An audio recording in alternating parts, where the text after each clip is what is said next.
G'day guys, it's Bryce from Bryce Morsley Knives, and this is my Bonza Blade tips.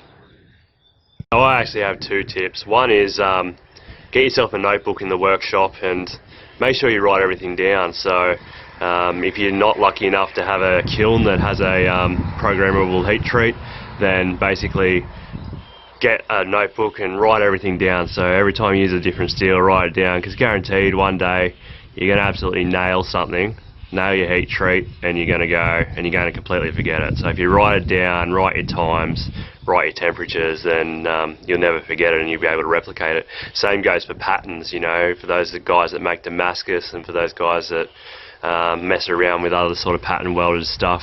If you write down every manipulation, every layer count, then you're guaranteed to be able to replicate it.